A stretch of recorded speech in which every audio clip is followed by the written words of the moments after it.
अच्छी चीजें जहां भी व्यक्ति को मिले उसको ग्रहण कर लेना चाहिए, और जो अच्छी बातें बताता है वो अपना गुरु कहलाता है। तो राजा परीक्षित ने कहा, हमने तो ऐसा सुना है कि गुरु एक ही बनाना चाहिए। सुखदेव जी ने कहा, दत्तात्रेय जी के 24 गुरु थे, उन्होंने जहां से जो ग्रहण किया उनको अपना गुरु मान दिया।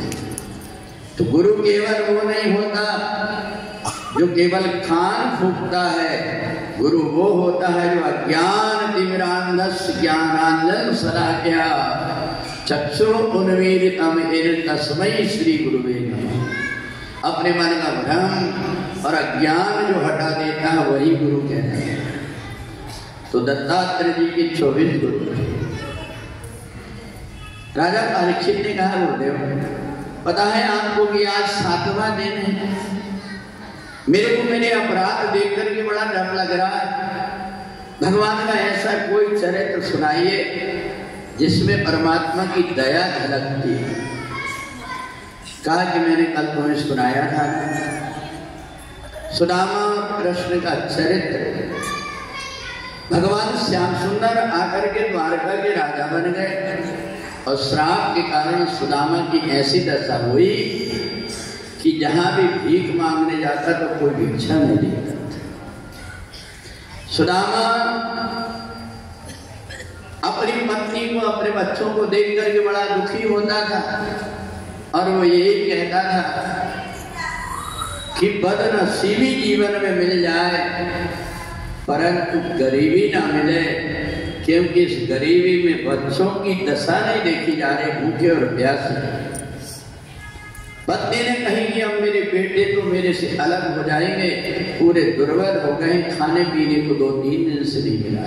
सुदामा ने कहा, देवी मैं मांगने तो जाता हूं पर कोई देता नहीं, कई बार तो मांग लिया। बड़े दुखी होकर के बात कर रहे थे। उस समय भगवान भोजन करने बैठे थे, 56 प्रकार का भोजन आया, और उसी समय सुदामा की याद भगवान ने थाली सरका दी। रुक्मणी ने कही कि क्या हो गया प्रभु? भगवान की आंख से आंसू आने लगे। मेरा भक्त सुदामा, उसके घर में इतनी दरिद्रता बैठी है कि बच्चे 3 दिन के भूखे हैं, मेरे से 56 प्रकार का भोजन नहीं किया जाता। भगवान श्याम सुंदर ने आज पहली बार सब रानियों को बताया कि मेरा एक मित्र है, मेरे को श्राप से बचाने के लिए उसने मेरे बाटी की चना खा करके दरिद्रता खुद ले लिया। मैं अपने मित्र से मिलना चाहता था। भगवान भेष बदल करके चले, रुक्मणी भी उनके पीछे भेष बदल करके पहुंच गई।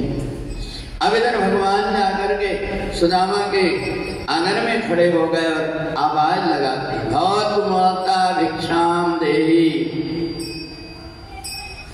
सुशीला ने देखी कि हमारे घर में भीख मांगने कौन आया। अरे हमारे घर में तो दरवाजे नहीं हैं, दीवारें नहीं हैं, हम तो जैसे जैसे दिन काट रहे हैं, परंतु हमारी गरीबी का उपहास करने कौन आया। जो देखा सामने बड़े सुंदर स्वरूप में परमात्मा। तो सुशीला ने सोची कि अब सुबह सुबह क्या बोलूं। उन्होंने कही, महाराज क्षमा करना, अभी हमारे यहाँ सूदक लगा हुआ है ना, इसलिए हम कुछ देते नहीं। भगवान ने कहा, ये बताओ तुम्हारे यहाँ पर जो सूदक लगा है वो कितने दिन का सूदक है? क्योंकि मेरा तो नियम है कि मैं केवल एक घर में ही जाता हूँ, जब तक के नहीं मिलता मैं तब तक के भूखा रहता हूँ। तो कहा कितने दिन का सूदक? तो कहा जब तक के मैं जिंदा रहूंगी तब तक के सूदक है। बोले को जाता, तुम्हारे घर में ऐसा किसने जन्म लिया? बोले मेरे यहाँ एक बेटा हुआ जिसका नाम है दरिद्र नारायण।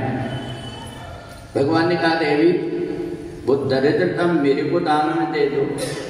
अब तो तुरंत सुशीला बड़ी प्रसन्न हुई, दौड़ करके सुदामा के पास में गई। सुन रहे पतिदेव, एक याचक आया है और वो दरिद्रता दान में मांग रहा, दे दो क्या? सुदामा ने कहा, अरे पगली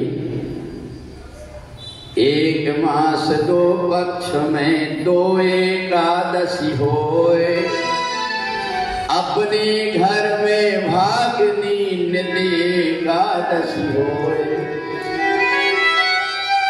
बोले एक महीने में दो एकादशी होती है। अगर एक भी एकादशी का कोई व्रत कर लेता है तो वो वैकुंठ चला जाता है। अरे पगली, अपने यहाँ तो नित्य एकादशी हो गई, फिर ये दरिद्रता को क्यों देती है?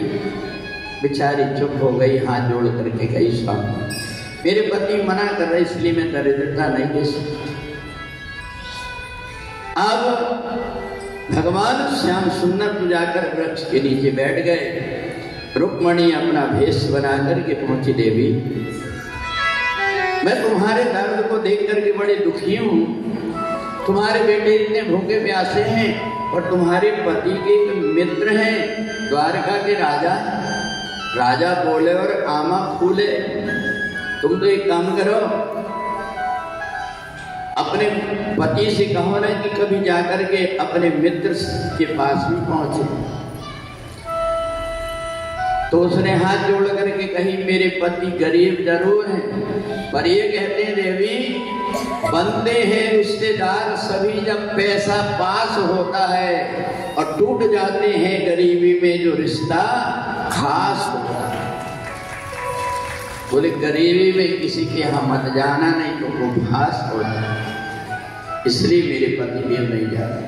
बोले मैंने तो चर्चा सुनी हूँ कि वहां के द्वारका के राजा रोज तुम्हारे पति की चर्चा करते रहते और रोज रास्ता देखते हैं, और मैंने तो ऐसा सुना है कि वो तुम्हारे यहाँ पर आए थे तब, परंतु तुम पहचान नहीं पाए।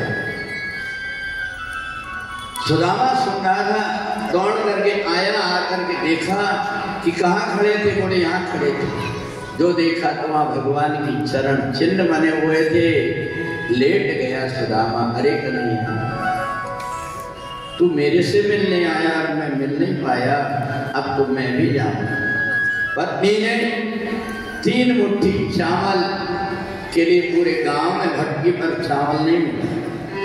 रुक्मणी जी वहीं अपना महल बनाकर बैठ गई। सुदामा ने देखा ये कोई नया घर है। जैसे पहुंचे कहा देवी मेरे को 3 मुट्ठी चावल दे दो। बोले ले जा। रुक्मणी जी ने तुरंत दे दी। अब तो सुदामा लेकर के चले श्याम सुंदर से मिलने सुदामा, गाते चले मन में हरे कृष्ण रामा। सुदामा गाते चले मन में हरे कृष्ण राम।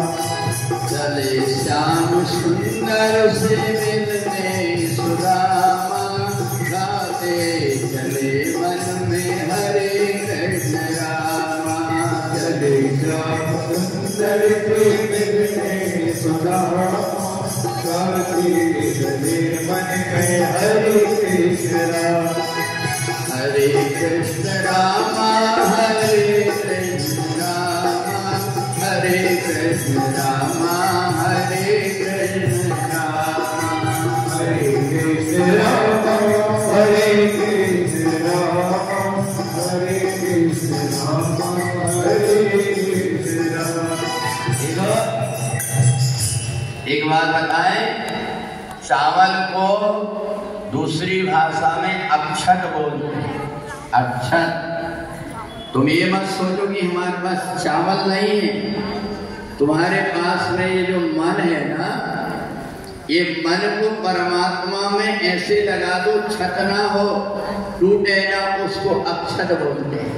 चावल चढ़ाओगे तो पता नहीं कहाँ कैसे आएगा काम, पर अगर मन को तुमने अक्षत रूप से परमात्मा से जोड़ दिए तो ये तुम्हारा सबसे बड़ा चावल चढ़ाना हो जाएगा। चावल का नाम अक्षत। तो इसलिए आप मन ही मन में परमात्मा से प्रार्थना करना कि हे परमात्मा, आपके चरणों में हमारा ये मन अक्षत रूप से जुड़ जाए, ऐसी हमारे ऊपर कृपा करना। सांवरे रसिया से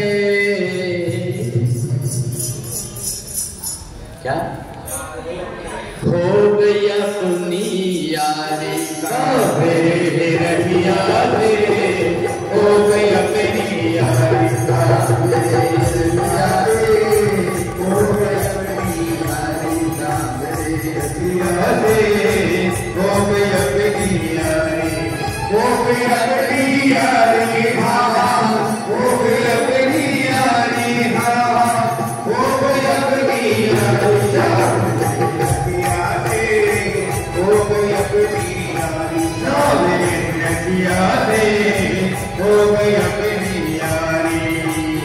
ये रसिया के सपने में आए, ये रसिया मोरे सपने में आए, सपने की आगे को रोमांचर चुराए, सपने में यारी, सांवरे रसिया से हो गई अपनी यारी, सांवरे अपनी यारी, हाँ हाँ हो गई अपनी यारी, हाँ हो गई अपनी यारी, सांवरे रसिया से। सुखदेव जी से यही प्रश्न किया, आप परदेश में बैठे हुए कथा में, इसलिए आपको भी लगा कि हमारे पास अक्षत कहाँ से आएंगे। ऐसा ही परीक्षित ने पूछा था, गुरुदेव मैं सब कुछ छोड़ करके आया हूँ, सुदामा ने तो अक्षत लेकर के गया था, मैं भगवान को क्या समर्पित करूं? तो कहा ये जो तुम्हारा मन है, ये मन अक्षत रूप से परमात्मा से जुड़ जाए। ये चावल के दाना को बाहर से लाना पड़ता है, कहीं से लेकर के या खरीद करके, पर मन कहीं से लाना नहीं पड़ता। ये मन को ही परमात्मा में सौंप दो। और यही भगवान गीता में कहते हैं, मन मना भाव मद्भक्तो मद्याजी माम नमस्कुरु। सबसे बढ़िया अगर कोई चीज देना है तो अपने मन को परमात्मा को दे दो। अब इधर जब सुदामा चलने लगे, भूख और प्यास के कारण शरीर दुर्बल हो गया था, चला नहीं जा रहा था। एक वृक्ष के नीचे बैठ गए रात्रि में, थोड़ी सी नींद आई, भगवान ने योग माया से बोल करके और सुदामा को लेकर के अपनी द्वारकापुरी में पहुंचा। सुदामा ने आँख खोल करके देखा, मैं तो पेड़ के नीचे बैठा था, पर मैं ये कहाँ आ गया। सुदामा को लगा सब सुंदर महल देख करके द्वारकापुरी के कि कहीं ऐसा तो नहीं मैं मर करके स्वर्ग में आ गया। जो देखा वही फटा वाला खुर था। कहा मैं मरा नहीं। पूछा अरे भैया ये तो बताओ ये कौन सा नगर है? तो एक ने कहा ये द्वारकापुरी 6। सुदामा ने कहा मर गए। 6 द्वारकापुरी में कन्हैया कौन सी में रहता कैसे पता लगेगा? उन्हें कहा नहीं नहीं 6 द्वारकापुरी नहीं, हम हमेशा कोई भी बात में 6 बोलते हैं। खाई 6, पिए 6, जाई 6, पूरे द्वारकापुरी है को हम 6 ऐसा बोलते हैं। क्या भैया मेरे यहाँ पर एक मित्र रहते हैं, उनको तुम जानते हो? बोले क्या नाम है? बोले उनको कन्हैया कन्हैया कहते हैं। तो कहा कन्हैया? बोले यहाँ कोई कन्हैया कन्हैया नहीं। बोले यहाँ के जो राजा हैं उनका नाम कृष्णचंद्र। बोले हाँ हाँ वही। सब लोगों ने ऊपर से नीचे तक देखा, ये कहीं भगवान का मित्र हो सकता है? जिसके पैर में जूती तक नहीं, ये मित्र कैसे हो जाएगा? सारे लोगों ने टाल मटोल कर दी। सुदामा ने सोचा कि अब क्या करूं? कन्हैया ने ऐसी बुद्धि दिया, अब तो उसने अपना थोड़ा सा आत्मबल दिखाया और कहा सुनो तुम मेरे को जानते हो मैं कौन? कहा कौन? बोले मैं यहाँ का जो राजा है उसका साड़ू भाई हूँ, साड़ू भाई। अब तो सब लोग सैल्यूट मारने लगे। बोले अरे तो रिश्तेदार खास पता नहीं कौन सी महारानी का बहन का दामाद है ये साड़ू भाई। आप तो चुप हो गए, हंसी उड़ा रहे थे। तुरंत दौड़ करके एक गया, वहां कन्हैया को देख रहे थे सारा दृश्य, और इधर भगवान के पास में पहुंच करके उसने बताया शीश बगाया जगा तनु पे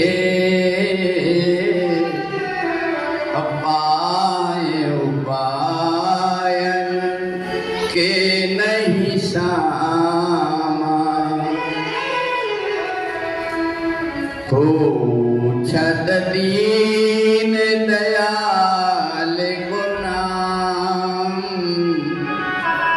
बतावत आपनु नाम सुदामा। कन्हैया ने कहा सुदामा बोले हाँ। तब तो भगवान ऐसे दौड़े जैसे अपने राघव जी भरत जी से मिलने के लिए दौड़े थे। जैसे ही दौड़ करके गए सुदामा को लेकर के भगवान ने अपने गले से लगा लिया। अपने भक्तों की आंख में आंसू ये देख न पाते हैं, श्याम मेरे घोड़े आते हैं, श्याम मेरे घोड़े आते हैं, श्याम मेरे घोड़े आते हैं, श्याम मेरे घोड़े